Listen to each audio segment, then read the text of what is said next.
7-year-old boy finds mysterious notes in his older sister's backpack. When he reads what's written, he immediately calls 911. The alarm clock's red numbers blinked 6:47 a.m. when Nathan Coleman first noticed something was wrong with his sister. Olivia always knocked on his door at 6:45.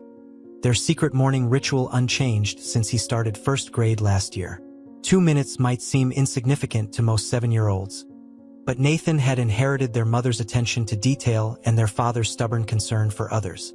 He slipped out of bed, Superman pajamas rustling in the quiet morning air, and padded down the hallway of their Winchester home.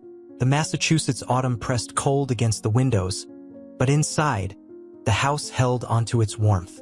Nathan paused outside Olivia's door, hand hovering over the wood. The uncertainty felt foreign.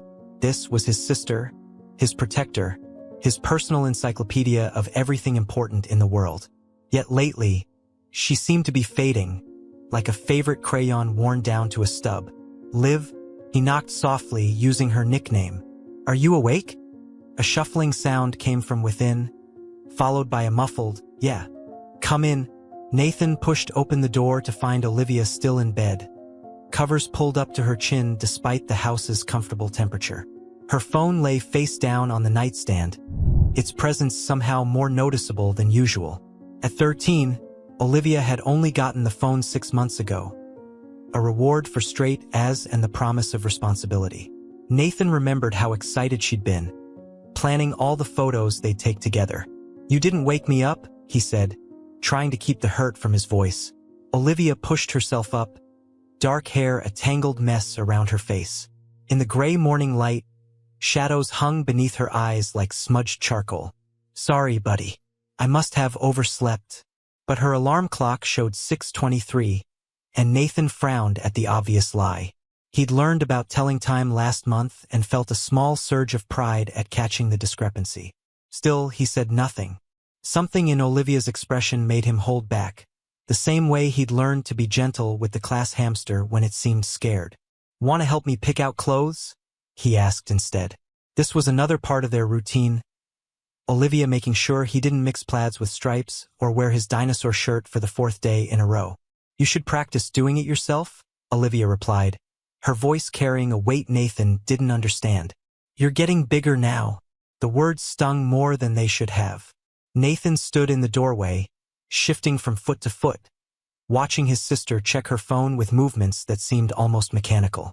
The screen's blue light reflected in her eyes, and for a moment, she looked much older than 13. "Mom made chicken noodle soup last night," he tried again. "She said we could take it for lunch." This should have sparked excitement.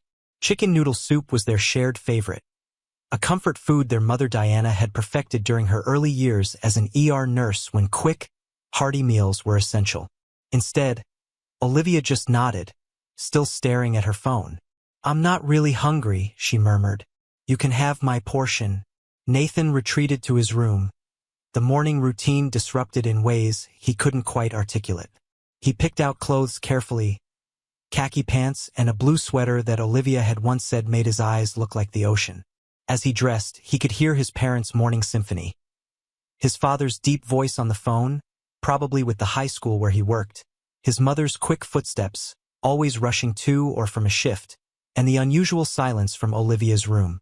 At breakfast, Nathan watched his sister push cereal around her bowl, creating patterns in the milk without ever lifting the spoon to her lips. Their mother rushed through the kitchen in scrubs, dropping kisses on their heads between gulps of coffee and reminders about homework. "Dad's picking you up today," Diana called over her shoulder, gathering her keys. "I've got a double shift, but I left lasagna in the fridge for dinner." "Olivia, make sure Nathan does his homework before TV." "Okay." Olivia nodded, but Nathan noticed she didn't look up from her cereal.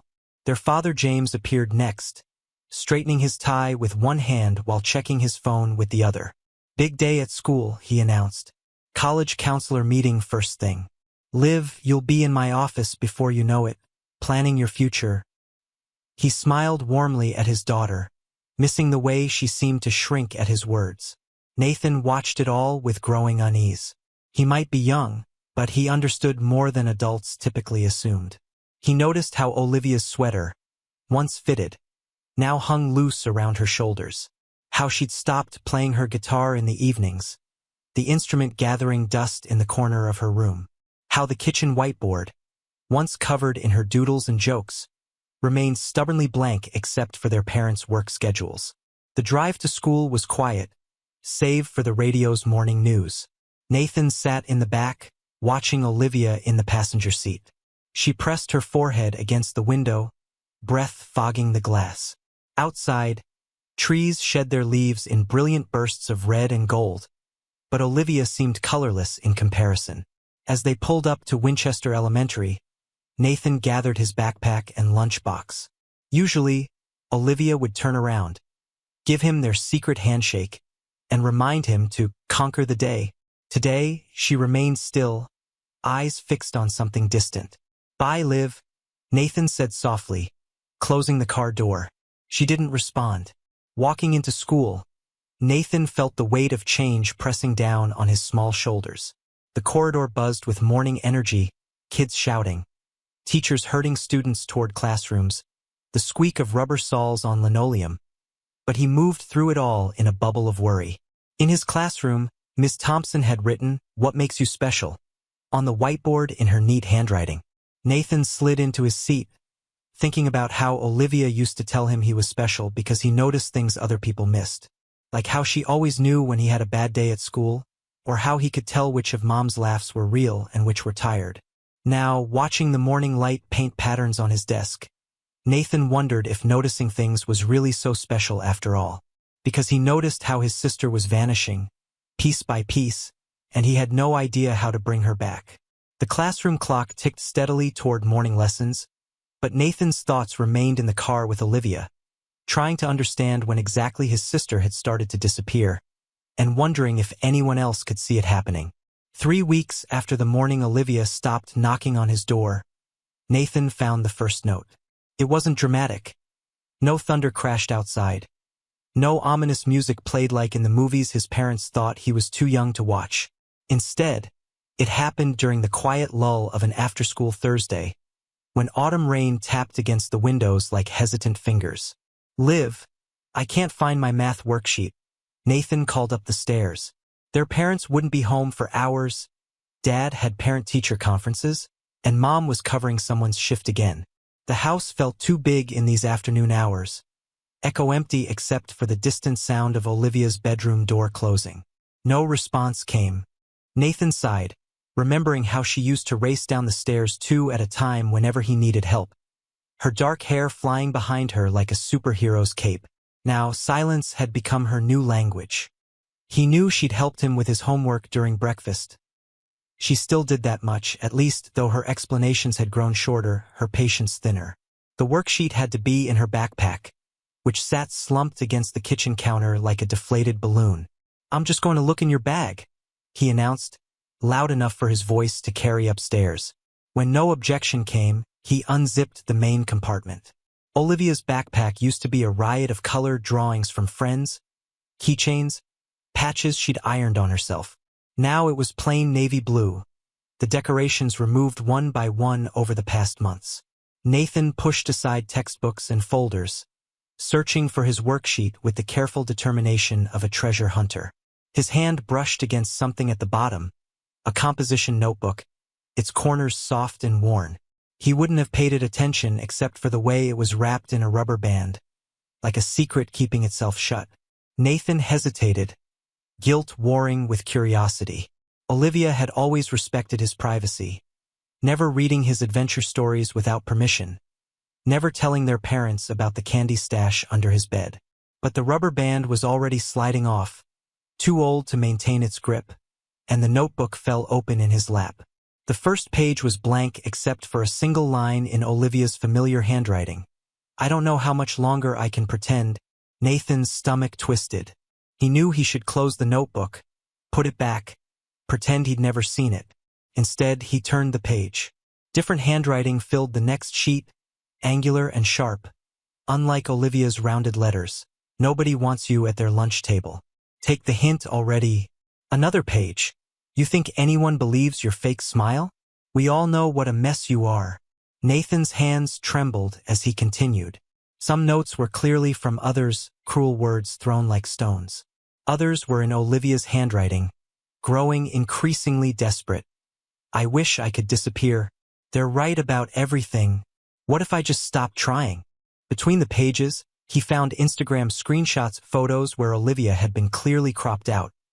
Comments that made his chest hurt, even though he didn't understand all the words. One image showed Madison Reynolds, Olivia's former best friend, at a birthday party Nathan knew his sister hadn't been invited to. The caption read, "Only real friends made the cut." More notes spilled out as he turned pages. "If you tell anyone, it'll only get worse. Nobody would believe you anyway. Just do everyone a favor and disappear." Some papers were crumpled and then smoothed flat, as if Olivia had tried to throw them away but couldn't quite let them go. Others were tear-stained, the ink blurred in places. Nathan recognized Madison's handwriting from the times she used to leave friendly notes in their mailbox, back when she and Olivia were inseparable. Now her words were weapons, carefully preserved in this grim archive. A text message screenshot caught his eye.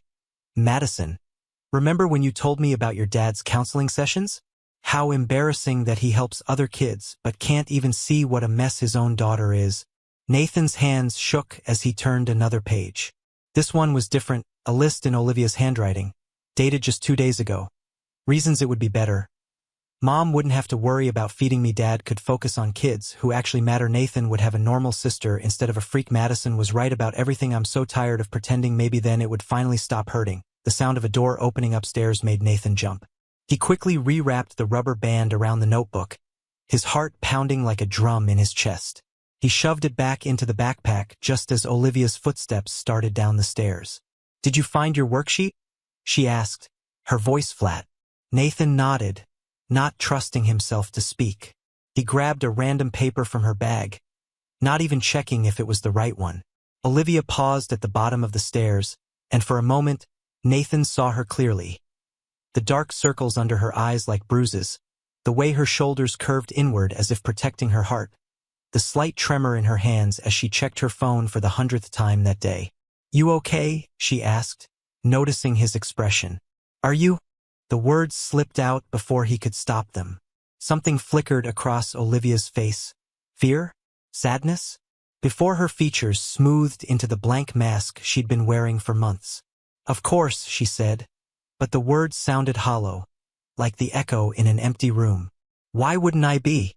Nathan watched her retreat to the kitchen, where she would pretend to eat a snack while actually just tearing a granola bar into tiny pieces. His worksheet lay forgotten on the floor, but math suddenly seemed very unimportant. That night, lying in bed, Nathan thought about Officer Rivera's presentation at school last month. "Sometimes," she had said, "the bravest thing you can do is ask for help, not for yourself, but for someone else." He thought about the notebook, heavy with secrets and pain. About his sister, disappearing one silent day at a time. About Madison Reynolds, who used to braid Olivia's hair during sleepovers and now wrote words sharp enough to draw blood. Nathan Coleman was 7 years old, and he had no idea how to save his sister. But he knew, with a certainty that settled in his chest like a stone, that he had to try. The rain continued its gentle percussion against his window, and somewhere in the dark house, he imagined the notebook pulsing with its hidden hurts, waiting for someone to finally hear its cry for help. The Saturday after finding the notebook, Nathan sat at the kitchen counter, watching Olivia make toast she wouldn't eat. Their parents were rushing through their morning routine, Dad heading to a weekend counseling workshop, Mom catching up on paperwork before her next shift. Nobody seemed to notice how Olivia's hands shook as she spread butter in precise, mechanical movements. "Do you want half?" she asked Nathan, though she'd already begun cutting the toast into 2 perfect triangles. Their old Saturday tradition, sharing breakfast while watching cartoons. "Only if you eat the other half," Nathan replied, watching her carefully. Olivia's knife paused mid-spread. For a moment, something like their old connection flickered between them, Nathan's stubborn care, her surprised recognition of it. Then her phone buzzed, and the moment shattered like dropped glass. He watched her check the screen, saw the color drain from her face. Her fingers tightened around the phone until her knuckles went white. Without a word, she pushed the entire plate toward Nathan and disappeared upstairs. "Everything okay with your sister?" Diana asked, appearing in the kitchen with her travel mug, scrubs already wrinkled from the morning rush. Nathan looked at his mother, really looked at her. The dark circles under her eyes matched Olivia's now, both of them carrying shadows they tried to hide. "She didn't eat again," he said simply. Diana sighed, glancing at the stairs. "She's probably just going through a phase. You know how teenagers are." But her voice held a note of uncertainty, and she lingered longer than usual, staring at the untouched toast. "Maybe I should talk to her." "Diana, we're going to be late," James called from the front door. "Nathan, buddy, Mrs. Peterson next door will check on you kids at lunch. Be good." And just like that, the moment of concern passed. Nathan watched his parents leave, the door closing behind them with a finality that felt heavy in the quiet house. Upstairs, he could hear Olivia's voice, muffled but urgent. "Please, Madison, just delete it. I'll do anything you want, just please." Nathan crept closer to her door, his sock feet silent on the carpet. He'd never heard his sister beg before. The sound made his stomach hurt. I know it was stupid to trust you," Olivia's voice cracked. "But we were best friends. I told you that stuff about my anxiety in private. You promised." A pause. Then a sound Nathan recognized from the time he'd fallen off his bike and scraped both knees, the sharp intake of breath that comes before tears. "Fine. Yes. I'll tell everyone I made it up. Just please don't show anyone else." Later that morning, Nathan sat on the living room floor with his Legos spread around him, building and rebuilding the same wall while keeping one eye on the stairs. Olivia hadn't come down for hours. Her phone buzzed periodically. He could hear it through the floor, each notification making the house feel smaller, more dangerous. At 11:43, her door finally opened. Nathan pretended to be absorbed in his Legos as she came downstairs, but he caught her reflection in the TV screen. She wore an oversized hoodie despite the warm house, her hair pulled back so tight it had to hurt. "Want to watch a movie?" he asked hopefully. "We could build a blanket fort like we used to." Olivia paused at the bottom of the stairs, one hand clutching her phone like a lifeline. For a second, Nathan saw a flash of his old sister, the one who used to spend hours constructing elaborate pillow castles with him, who knew all the voices for different characters. "I can't," she said finally. "I have homework." "It's Saturday," Nathan pointed out. "There's just a lot to do. Okay?" The words came out sharp, defensive. Then softer. "Maybe another time, buddy." She retreated to the kitchen, and Nathan heard the familiar sound of cabinet doors opening and closing, the pretense of seeking food without actually eating anything. He abandoned his Legos and followed, watching from the doorway as she methodically arranged crackers on a plate, broke each one into smaller pieces, then threw them away. "Liv," he ventured, "remember when you said I could always tell you anything?" She froze, hand hovering over the trash can. "Yeah. Does that work both ways? Can you tell me anything too?" The silence that followed felt like holding his breath underwater. Olivia turned slowly, and for a moment, just a moment, her carefully constructed walls crumbled. Nathan saw everything. The fear, the exhaustion, the desperate loneliness. "Nathan, she started. Her phone buzzed. The walls slammed back up. "I'm fine," she said, the lie settling between them like a physical thing. "Everything's fine." That afternoon, Nathan watched through his bedroom window as Madison and two other girls from Olivia's grade walked past their house. They looked up at Olivia's window, laughing about something he couldn't hear. One of them held up her phone, taking a picture. In her room, Olivia's phone buzzed again, and again, and again. Nathan thought about the notebook in her backpack, about the words that cut deeper than any playground insult he'd ever heard. He thought about Officer Rivera saying sometimes the people who need help the most are the ones who can't ask for it. When Mrs. Peterson came to check on them at lunch, Olivia said she wasn't hungry.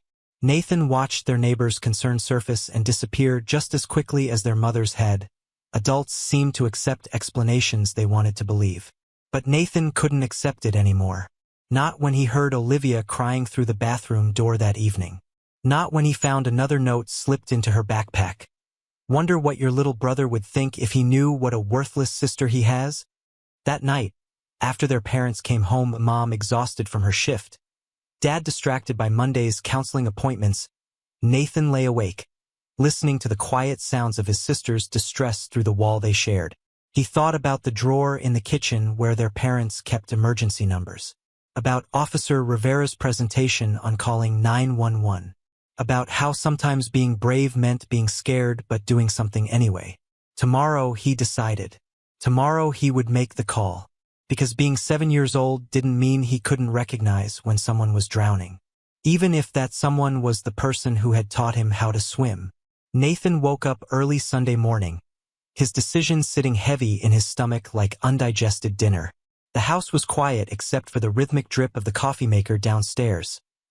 Mom always said it the night before, letting the smell of coffee ease her into emergency room shifts. He slipped out of bed and went to his desk, where his Pokemon notebook lay open to a fresh page. Ms. Thompson had taught them about making important decisions. Write down your thoughts, she'd said. It helps you see things clearly. With his favorite blue pencil, Nathan wrote, reasons to call 911. Olivia is hurting, the notes are scary, she's not eating, Madison is being mean, nobody else sees it. Then, because Ms. Thompson said to look at both sides. Reasons not to call. Olivia might get mad, maybe I'm wrong, what if I make it worse? Big kids' problems are complicated, Mom and Dad might be upset. He stared at the lists until the words blurred. Through the wall, he could hear Olivia's phone buzzing again. It never seemed to stop anymore. A soft thud followed, then the muffled sound of crying. Nathan crept to his bookshelf and pulled out Harold and the Purple Crayon, the book Olivia used to read to him every night. She'd done all the voices, made it magical. Now it felt like it belonged to a different lifetime, one where his sister still smiled real smiles. The memory of last week's school assembly floated back to him. Officer Rivera had stood at the front of the gymnasium, her badge catching the fluorescent lights. Sometimes, she'd said, being brave means making hard choices. If you see someone in trouble, really in trouble, it's okay to tell, even if they might be mad at first. It's better to have an angry friend than a friend who's hurt. But Olivia wasn't just a friend. She was his sister, his protector, his personal encyclopedia of everything important in the world. Or at least she used to be. Nathan pulled the house phone from its charging station in the hallway and retreated to his room. He'd memorized 911 before he'd learned his multiplication tables. It was one of those things adults made sure kids knew, like not talking to strangers or looking both ways before crossing the street. His thumb hovered over the numbers. What if he was wrong? What if this was just normal teenager stuff like his mom said? But then he remembered the list in Olivia's notebook. Reasons it would be better. The thought of a world without his sister made his chest hurt worse than the time he'd fallen off the monkey bars. A text notification sound came from Olivia's room, followed by a sharp intake of breath. Whatever Madison had sent, it wasn't good. Nathan thought about his best friend Tyler, whose older brother Jack was in Olivia's grade. Last week at recess, Tyler had told him something that kept coming back to him. Jack says sometimes people wear masks, Tyler had said while they built a sandcastle. Not real masks, but like, they pretend to be okay when they're not. And if nobody notices, the mask gets stuck. The phone felt heavy in Nathan's small hands. He thought about masks, about his sister's smile that didn't reach her eyes anymore, about the notes that told the truth her voice wouldn't say. From downstairs came the sound of their mother leaving for her shift, the front door closing with a quiet click. Their dad wouldn't be up for hours. He always slept late on Sundays. The house settled into that in-between silence that made everything feel more important. Nathan took a deep breath and dialed 911. 911, what's your emergency? The operator's voice was kind, steady. My name is Nathan Coleman, he said, his voice smaller than he wanted it to be. I'm 7, and I think my sister might need help. Are you at home right now? Nathan, can you tell me your address? 42 Maple Street in Winchester. My sister Olivia. She's 13. She has notes in her backpack. Bad ones. Some she wrote and some other people wrote to hurt her. And she's not eating anymore. And she cries all the time and... The words tumbled out like spilled marbles. You're doing the right thing, Nathan, the operator said gently. Is your sister there now? Are your parents home? She's in her room. Dad's sleeping. Mom just left for work at the hospital. Please don't let Olivia be mad at me. I just want her to be okay again. Listen to me, Nathan. You're being very brave. I'm gonna send some people to help. Okay? They'll know how to talk to Olivia and make sure she's safe. Can you stay on the phone with me until they get there? Nathan nodded, then remembered you had to say things out loud on the phone. Yes, good. Now, tell me more about yourself. Do you like school?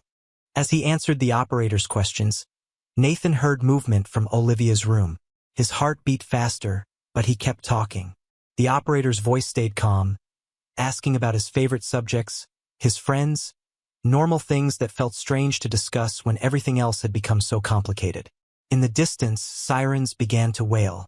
Nathan moved to his window, phone pressed to his ear, and watched as red and blue lights painted the morning street in emergency colors. He thought about his sister, about the Olivia who used to chase away his nightmares and make up stories about the shapes in his ceiling cracks. About the Olivia who now haunted their house like a ghost of herself. They're here, he whispered into the phone. You did the right thing, the operator assured him again. Sometimes the bravest thing we can do is ask for help when someone needs it. As footsteps came up the front walk, Nathan closed his eyes and hoped that someday, when Olivia understood why he'd made this choice, she would forgive him. More than that, he hoped she would thank him because it would mean she was still here to do so. The doorbell rang, its chime echoing through the Sunday morning silence like a beginning. The next few hours blurred together like watercolors in Nathan's memory. He remembered his father's heavy footsteps rushing down the hallway, the confusion in his voice when he opened the front door to find 2 police officers and a woman who introduced herself as a crisis counselor. Mr. Coleman? I'm Officer Reeves. We received a call about your daughter, Olivia. Nathan sat at the top of the stairs, watching through the banister slats as his father transformed from sleepy to alert in seconds. Olivia? What's wrong with Olivia? Before anyone could answer, a scream came from his sister's room, raw and broken, like nothing Nathan had ever heard before. What did you do? Olivia's voice cracked as she stormed into the hallway, her phone clutched in her hand. Nathan, what did you do? He hadn't realized she could see the police cars from her window. Their father rushed upstairs, taking the steps 2 at a time. Olivia, honey, what's going on? But Olivia was staring at Nathan, her face a battlefield of emotions, betrayal, fear, anger, and somewhere beneath it all, something that might have been relief. You went through my backpack, she whispered. You read my private things. I saw the notes, Nathan said quietly, his voice steady despite the tears gathering in his eyes. The ones you wrote and the ones Madison wrote. I saw what they're doing to you. The crisis counselor had followed their father upstairs. She was younger than their mother, with kind eyes and a quiet voice. Olivia, my name is Rachel. Would you be willing to talk with me? We can do it wherever you feel comfortable. There's nothing to talk about, Olivia insisted, but her voice trembled. Everything's fine. Nathan's he's just a kid. He doesn't understand. Your brother called us because he's worried about you, Officer Reeves said from the bottom of the stairs. He mentioned some concerning notes. Protocol requires us to investigate any potential threats to a minor's safety. Their father looked lost, his counselor's expertise useless in his own home. Notes? Olivia, what notes? Nathan slipped back to his room and returned with Olivia's backpack before she could stop him. The composition notebook felt heavier than ever as he handed it to Rachel. Don't, Olivia pleaded, but it was too late. The house filled with new voices as their mother was called home from her shift. Nathan retreated to his room, listening to the muffled conversations through his door. Adult words like intervention and cyberbullying and depression screening floated up the stairs. He heard his mother cry for the first time in years. Hours passed. Nathan built and rebuilt a Lego tower, trying not to think about the notebook being read downstairs, about Olivia's secrets spilling out into the open air. His door opened around lunchtime at their father, looking older than he had that morning. "Hey, buddy," James said, sitting on Nathan's bed. "We need to talk about what happened." Nathan set down his Legos. "Is Olivia okay?" His father's pause lasted a heartbeat too long. "She will be. She's talking with Rachel right now. Mom's calling the school, and we're going to make sure Madison and the others can't hurt her anymore." He ran a hand through his hair, a gesture Nathan recognized from difficult homework problems. "Nathan, why didn't you come to us first? Would you have believed me?" Nathan asked simply. "You and Mom always say Olivia's just being a teenager. But I saw her disappearing. Like when we play I Spy, and something's right in front of you but you can't see it until someone points it out." James made a sound somewhere between a laugh and a sob. "When did you get so wise, little man?" "Olivia taught me to pay attention," Nathan said. "Before she stopped teaching me things." A soft knock interrupted them. Olivia stood in the doorway, Rachel beside her. Nathan hadn't realized how long it had been since he'd really seen his sister's face. Not the mask she wore, but her real face, vulnerable and tired and young. "Can I talk to my brother?" she asked quietly. "Alone?" Rachel nodded encouragingly, and their father squeezed Nathan's shoulder before leaving. The siblings faced each other across the battlefield of Nathan's toy-strewn room. "I read the last note," Olivia said finally. "The list of reasons. Number 3 said Nathan would have a better sister." She took a shaky breath. "But I wouldn't have a brother at all. Not if you hadn't." She couldn't finish the sentence. She didn't have to. Nathan crossed the room and wrapped his arms around his sister's waist, pressing his face into her sweater. She smelled like she always had, like the lavender shampoo she loved, like home. "I'm so mad at you," she whispered, but her arms came around him, holding on tight. "And I'm so scared. They want me to talk to a therapist. Mom's crying. Dad keeps saying he should have known. Madison's parents are being called." She shuddered. "Everything's falling apart." "No," Nathan said firmly. "Everything was already falling apart. Now maybe we can fix it." Olivia's laugh was watery. "When did you get so smart?" "I had a good teacher." Before she forgot how amazing she is, they stood there, holding each other as the autumn sun painted shadows across the room. Downstairs, adults discussed treatment plans and school interventions. Olivia's phone lay silent. Their mother had confiscated it after reading the messages. "I don't know how to do this," Olivia admitted. "I don't know how to get better." "That's okay," Nathan said. "You don't have to know. You just have to try." He pulled back to look at her face. "And this time you don't have to pretend everything's fine when it's not." Fresh tears spilled down Olivia's cheeks, but somehow they looked different from the tears Nathan had been pretending not to hear through their shared wall. These looked like rain instead of storms. "I'm sorry I made you go through this alone," he whispered. Olivia shook her head. "You didn't. You saw me, even when I didn't want to be seen." She wiped her eyes. "I'm not okay, Nathan. I haven't been okay for a long time." "I know," he said simply. "But you will be." As if to prove his point, Rachel called up the stairs. "Olivia? Your parents and I would like to talk about next steps, if you're ready." Olivia tensed, her hands curling into fists. Then, slowly, she relaxed them. "Will you come with me?" she asked Nathan. "Not for the whole thing, just until I'm brave enough to do it alone?" Nathan took his sister's hand, feeling the way it trembled, sensing the strength it took for her to ask for help. "You're already brave," he told her. "You just forgot for a while."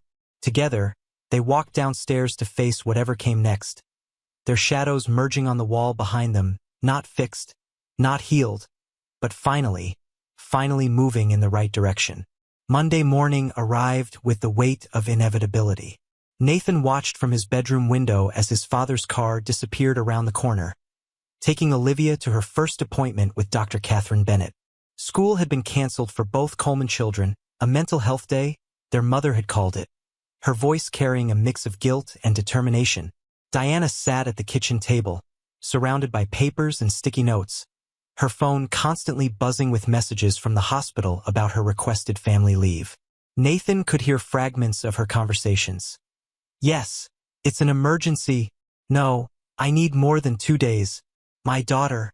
The house felt different in the daylight, as if yesterday's revelations had changed its very architecture. Nathan found himself gravitating toward the kitchen counter where Olivia's backpack had sat, where everything had finally started to unravel. "Mom," he asked, climbing onto a stool beside her. "How did Olivia and Madison stop being friends?" Diana set down her phone, rubbing her temples. "I've been asking myself the same question. Sweetheart. They were inseparable since 4th grade, and then..." She trailed off, lost in retrospect. "I should have noticed when Madison stopped coming over," but Nathan knew there was more to the story. He remembered snippets of conversations, pieces of a puzzle he'd been unconsciously collecting for months. Last spring, Olivia had started seeing their father during his counseling hours at school. Not officially. She would just sit in his office during lunch, claiming she needed a quiet place to study. Nathan remembered because she'd stopped eating lunch with Madison around the same time. "Is it because of the anxiety?" he asked quietly. Diana's head snapped up. "How do you know about that?" "I heard Olivia talking about it. On the phone yesterday." Madison told everyone something Olivia told her in private. His mother's face darkened. "Those text messages. I had no idea teenagers could be so cruel." She reached for Nathan's hand. "Your sister was diagnosed with anxiety disorder 3 months ago. She only told Madison, her best friend. She wasn't ready for everyone to know." The front door opened, and James entered with Olivia. The 90-minute session with Dr. Bennett had left her looking drained but somehow lighter, as if sharing the weight had made it more bearable. "How did it go?" Diana asked, standing. "Dr. Bennett wants to see me twice a week," Olivia said, her voice small but steady. "And she wants to have a session with Madison and her parents." Nathan watched his sister sink into a kitchen chair, her fingers absently tracing patterns on the table's surface. "Can I tell them?" she asked their father. "About how it started?" James nodded encouragingly, pulling up a chair beside her. "Madison found me having a panic attack in the bathroom at school," Olivia began, her words coming slowly. "It was after that presentation in history class. I couldn't breathe, couldn't think straight. She helped me calm down, and I told her everything. About the anxiety, about sneaking to Dad's office instead of eating lunch, about how sometimes my brain tells me everyone hates me." She took a shaky breath. "She was nice about it at first, said she understood that she'd help me. But then she started hanging out with Ashley and Rebecca. They care so much about being perfect, about looking right and acting right. And Madison. She changed. It started small," Olivia continued, her voice dropping. "She'd make little comments about how I was too much drama. Then she started telling people I was weird for hiding in the counselor's office. Someone saw me taking my anxiety medication, and suddenly there were rumors that I was on drugs." Nathan remembered the day those rumors had started. Olivia had come home early, claiming a stomach ache. He'd heard her crying in her room but hadn't known why. The worst part was how Madison would act nice sometimes, Olivia said, tears sliding down her cheeks. She'd text me saying she missed me, that she was sorry. I think things were getting better. Then she'd post something cruel online or tell people more of my secrets. It was like she kept giving me hope just to take it away. "Oh, sweetheart," Diana whispered, moving to embrace her daughter. "I kept all the notes," Olivia admitted. "The mean ones, the fake nice ones, everything. I thought if I could understand why she turned on me, maybe I could fix it. Maybe I could be good enough again." She looked at Nathan. "That's what you found, isn't it? My collection of everything falling apart." Nathan nodded, remembering the weight of the notebook in his hands. "But you also wrote your own notes. Scary ones. Dr. Bennett says I was internalizing the bullying," Olivia explained, using words that sounded borrowed from her therapy session. "Taking their words and making them my voice." She wiped her eyes. "She says it's common with anxiety. You already doubt yourself. So it's easier to believe the bad things people say about you." James leaned forward, his counselor's composure cracking. "Why didn't you tell me?" I was right there at school helping other kids. Because I didn't want to be one of your cases, Olivia said softly. I wanted to be strong enough to handle it myself.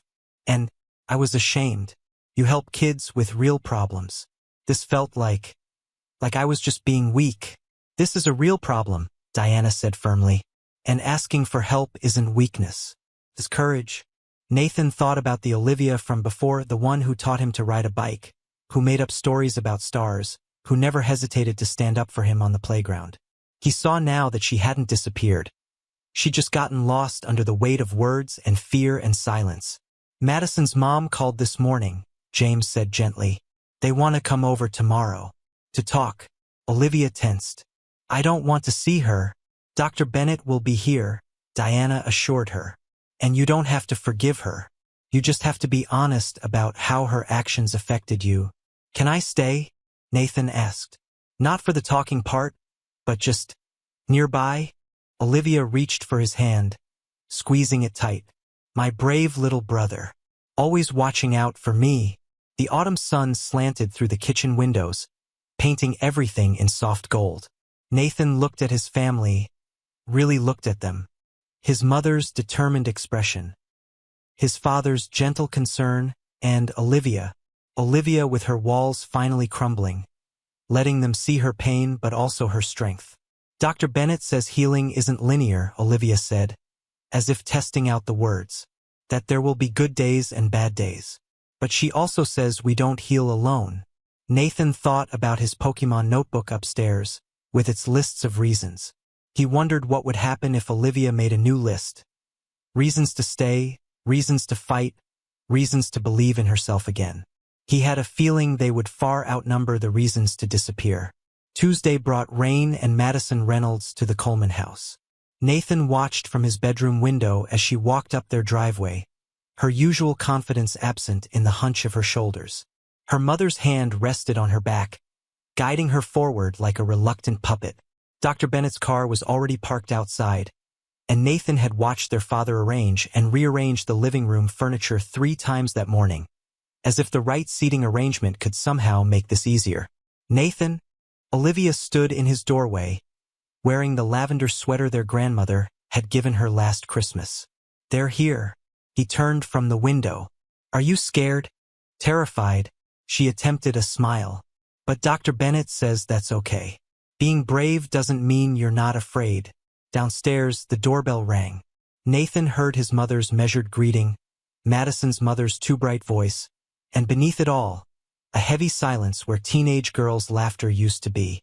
I'll be in my room, Nathan promised. The whole time, Olivia nodded, squeezing his hand as she passed. He watched her descend the stairs, back straight, each step deliberate. Their mother had helped her pick out her outfit, armor, Diana had called it, understanding something about teenage girls that Nathan couldn't quite grasp. Through his floor, Nathan could hear the murmur of voices beginning the difficult conversation below. He couldn't make out words, just tones. Dr. Bennett's calm professionalism, his father's careful neutrality, Madison's mother's defensive protests. Then Olivia's voice, clear and steady. I trusted you. The words seemed to echo through the house, carrying the weight of countless betrayed secrets and shattered promises. Nathan held his breath, waiting. Madison's response was too quiet to hear, but whatever she said made someone, probably her mother, gasp. Time moved strangely after that. Nathan built a fortress of books around himself, pretending to read while actually listening to the rise and fall of voices below. Sometimes they grew loud enough for him to catch phrases. I didn't mean for it to go so far. Do you understand what you almost caused? My daughter could have. I was jealous. Okay? Is that what you want to hear? That last one was Madison, her voice cracking. Nathan crept to his heating vent, where the voices carried more clearly. You were my best friend, Madison was saying, something like desperation in her voice. You told me everything. Then suddenly you were spending lunches with your dad, keeping secrets, and Ashley said if I wanted to be part of their group. So you traded my friendship for popularity? Olivia's voice was quiet but sharp. I traded it because I was scared. Madison burst out. Because you were getting help for your anxiety and I I couldn't admit that I needed help too. Silence followed this confession. Nathan imagined everyone absorbing the implications. How hurt people, how secrets breed secrets. Dr. Bennett's voice came next, professional but gentle. Madison, would you like to talk about that? What followed was too quiet for Nathan to hear, but he understood that something fundamental had shifted. The conversation continued for another hour, voices rising and falling like waves. When it finally ended, Nathan heard car doors closing, engines starting. He waited until the sounds faded before venturing downstairs. He found Olivia in the kitchen, sitting at the counter while their mother made tea. Her eyes were red but dry, her hands steady as she accepted the steaming mug. "How do you feel?" Diana asked, smoothing Olivia's hair. "Tired," said. "Relieved." Olivia stared into her tea. "Madison's starting therapy too. Did you know her parents are getting divorced? She's been pretending everything's perfect at home while her whole world falls apart." "That doesn't excuse what she did to you," James said firmly. "No," Olivia agreed. "But it helps me understand." She looked up at Nathan hovering in the doorway. "Come here, buddy." He climbed onto the stool beside her, leaning into her side. She smelled like lavender and salt. Tears, he realized. "Madison's going to transfer to the other middle school," Olivia told him. "Her mom thinks it's better if we have some space. And the school is implementing new anti-bullying policies. Dad's helping develop them." James nodded. "We're going to have assemblies about cyberbullying, mental health resources. Things we should have had in place already." "Ashley and Rebecca got suspended," Diana added. Their parents were horrified when they saw the text messages. Nathan thought about ripples in a pond, how one small action could spread outward in ever-widening circles. His phone call had done more than just help his sister. It had exposed cracks in their community that needed fixing. Dr. Bennett says sometimes it takes one person speaking up to help others find their voice, Olivia said, as if reading his thoughts.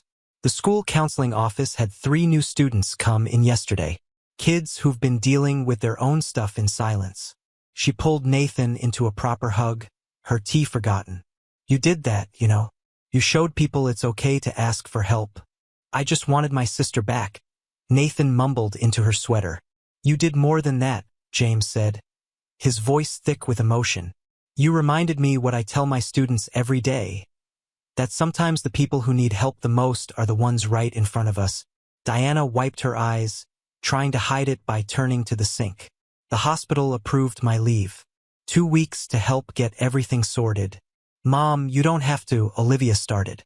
"Yes, I do." Diana turned back, her expression fierce with love. "We're all going to do better. Be more present, more aware." Through the kitchen window, Nathan could see the rain had stopped. Sunlight broke through the clouds, casting long shadows across their yard. He thought about Madison, heading home to her own struggles, her own healing journey beginning. He thought about other kids at school, carrying their own heavy secrets. "Does it ever go away completely?" he asked. "The hard stuff?" "No, honey," Diana answered honestly. "But we get better at carrying it. Especially when we don't try to carry it alone." Olivia squeezed his hand. "And sometimes the people who help us carry it are the ones we least expect. Like little brothers who are braver than they know." Outside, a rainbow appeared, faint but present, a reminder that even the darkest storms eventually pass, leaving the world changed but somehow clearer in their wake. 3 weeks after the confrontation with Madison, Nathan sat in Dr. Bennett's waiting room, working on his math homework while Olivia had her session. The office had become familiar: warm beige walls, soft chairs, and a white noise machine that made ocean sounds. He liked coming here with Olivia on Tuesdays and Thursdays, watching her emerge a little stronger each time. Today was different though. Today, Dr. Bennett had asked to speak with him too. "Nathan?" Dr. Bennett appeared in the doorway, her silver-rimmed glasses catching the afternoon light. "Would you like to join us for the last 15 minutes? He found Olivia curled in her usual spot on the blue couch, a box of tissues nearby though her eyes were clear today. She patted the space beside her. "Your sister's been telling me about the notebook," Dr. Bennett said once Nathan was settled. "About how you found it and what you did next." Would you like to talk about that? Nathan glanced at Olivia, who nodded encouragingly.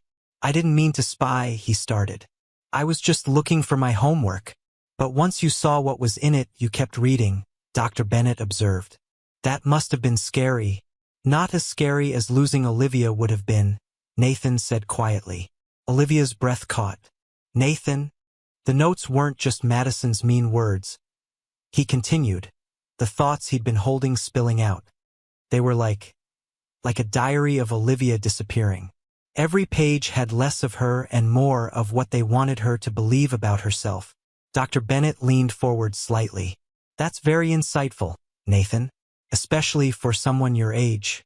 I'm 7 3/4, he corrected automatically, making Olivia laugh, a real laugh, one that reminded him of before. The notebook, Dr. Bennett said gently, has become something of a turning point in our sessions. Olivia, would you like to share what we discussed? Olivia shifted, pulling a familiar composition notebook from her bag. But it wasn't the same one. This one was new, its corners crisp and unmarked. Dr. Bennett suggested I start writing again, she explained. Not to keep track of hurt this time, but to track healing. She opened to the first page. Every day, I write down one thing I'm proud of, one thing I'm grateful for, and one truth to replace an old lie. She turned the notebook so Nathan could see. Today's entry read, proud of, speaking up in class again, grateful for, Mom making pancakes before school, truth. I deserve to take up space? Would you like to help? Olivia asked. You've always been good at seeing the truth about me, even when I couldn't. Nathan thought for a moment. You're funny. You do good voices in stories. You know all the Pokemon types by heart.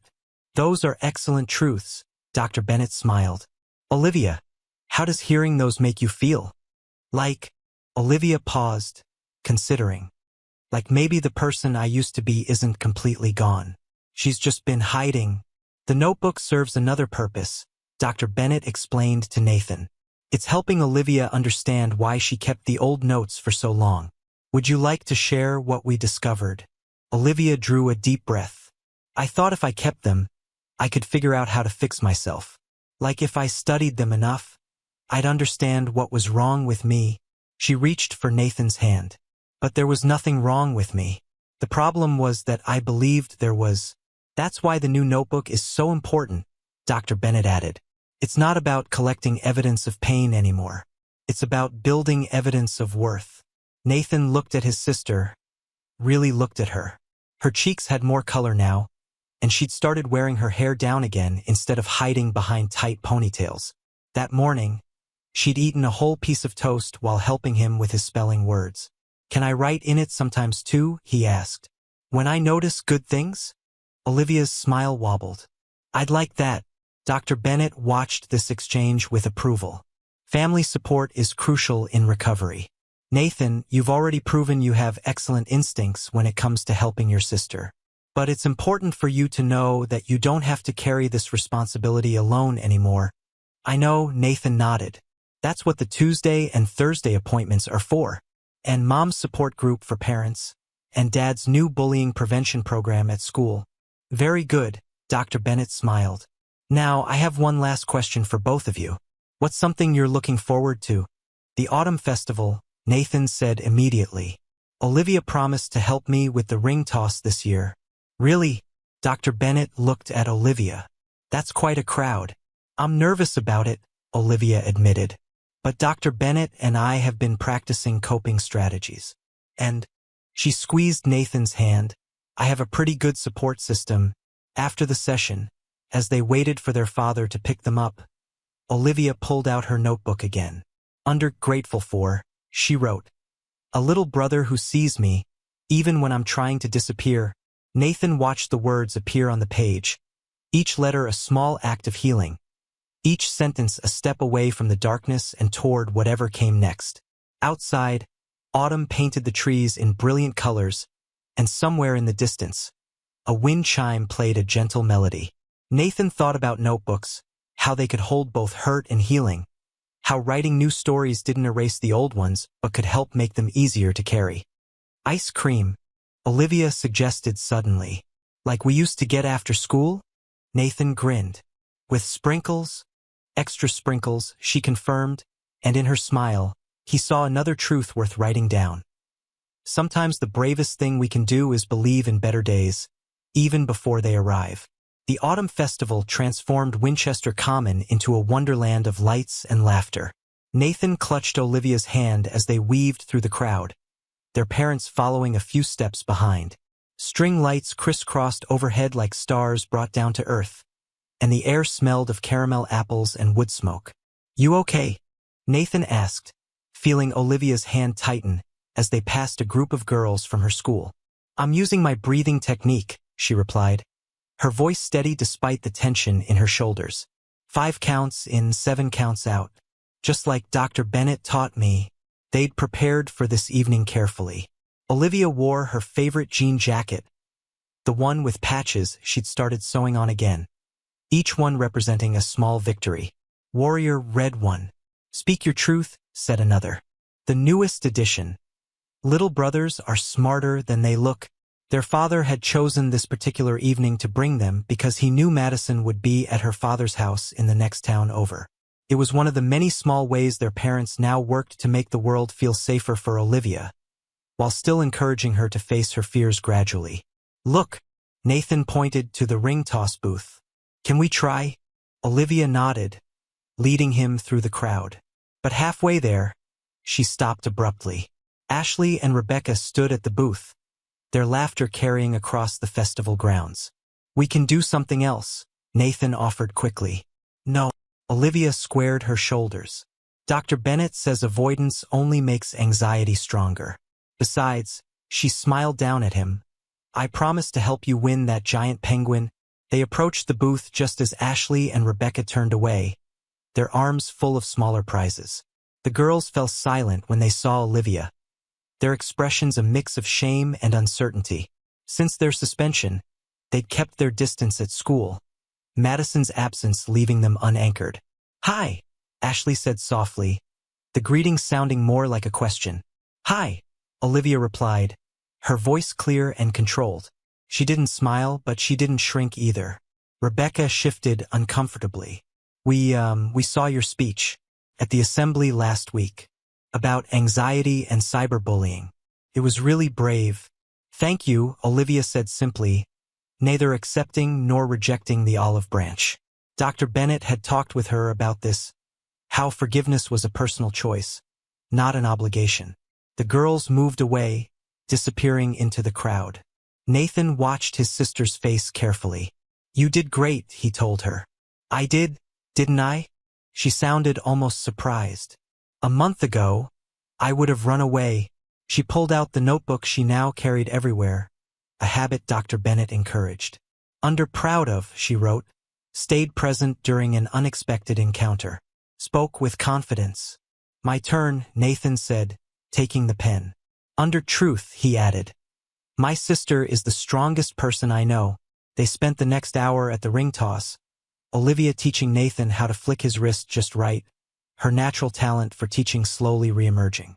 When he finally landed the winning throw, his victory dance made her laugh so hard she had to sit down. "Nathan?" she asked later, as they shared a funnel cake on a bench away from the main crowd. "Do you ever wish you hadn't found the notebook? That you could go back to just being a regular kid?" He considered this, powdered sugar dusting his nose. "No," he said finally, "because you weren't okay, even when I didn't know why. At least now you're getting better, but it's a lot for you to carry. Dr. Bennett says sometimes siblings of people with anxiety take on too much responsibility. You carried me when I was learning to walk." Nathan shrugged. "You carried me when I was scared of thunderstorms. Now it's my turn to help carry you."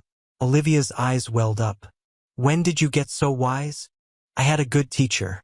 She just forgot how smart she was for a while." Their parents joined them carrying hot chocolate. Diana had shortened her hospital shifts permanently, arranging her schedule to be home more often.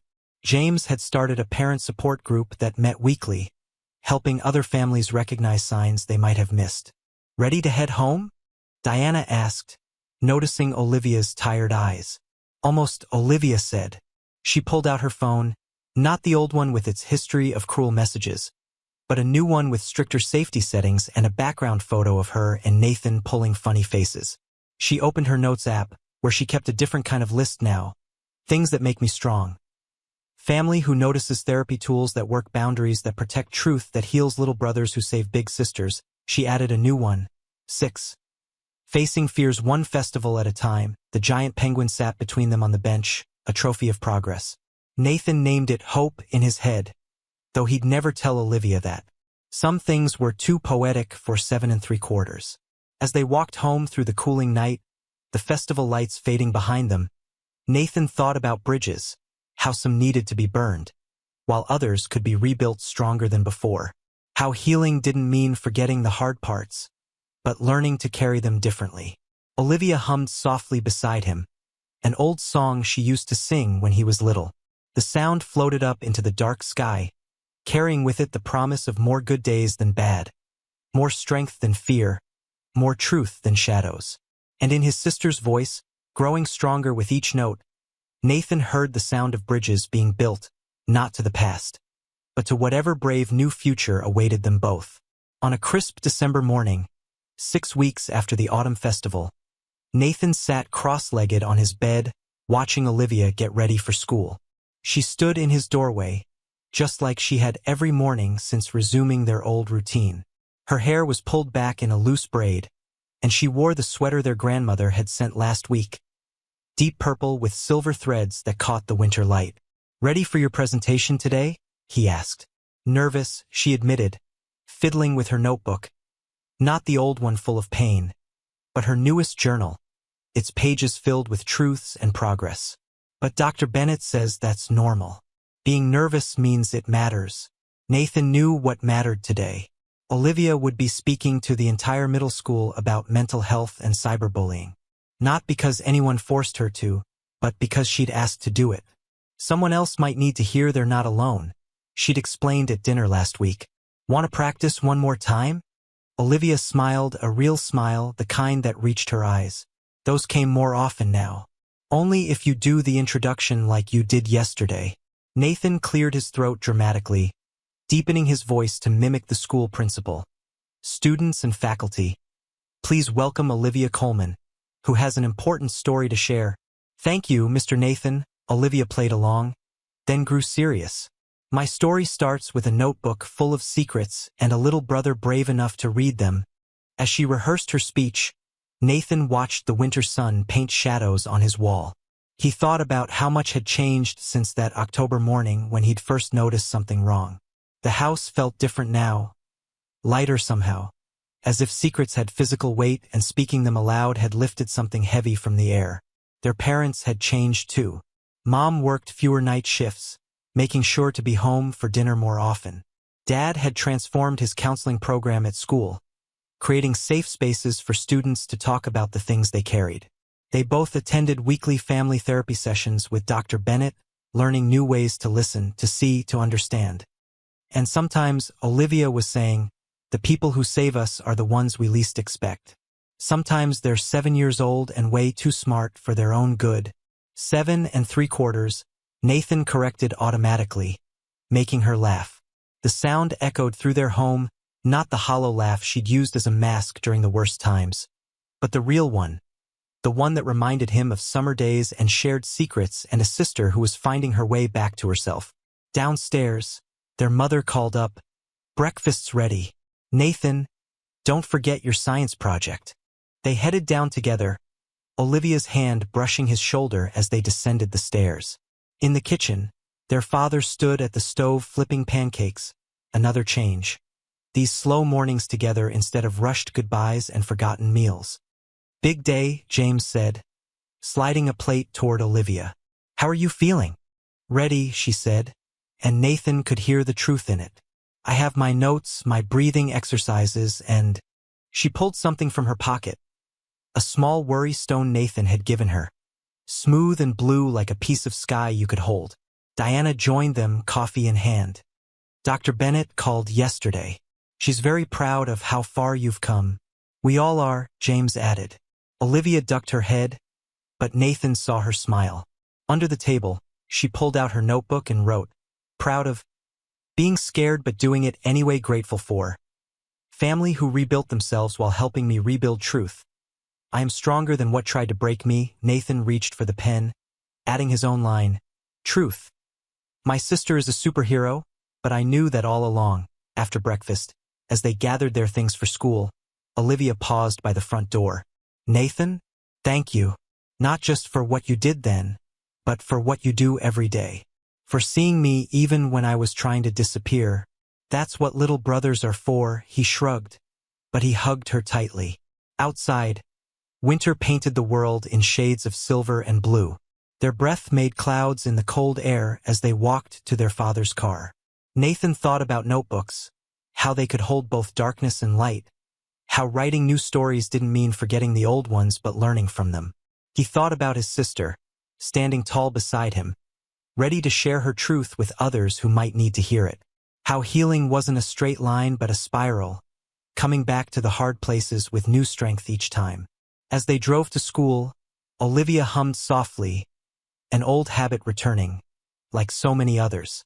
Nathan recognized the tune, the lullaby she used to sing to him during thunderstorms, when he was small and scared and needed his big sister to be brave for him. Now they took turns being brave for each other. The morning sun broke through the winter clouds, painting their world in possibilities. Nathan watched his sister's reflection in the car window, no longer fading but growing stronger, like a story finding its way to the light, one page at a time. And in the quiet of the car, in the warmth of their shared understanding, Nathan knew that some stories don't end so much as transform, that sometimes the bravest thing we can do is begin again, carrying our truths like lanterns to light the way forward. For him and Olivia, this wasn't an ending at all. It was simply the start of a better chapter.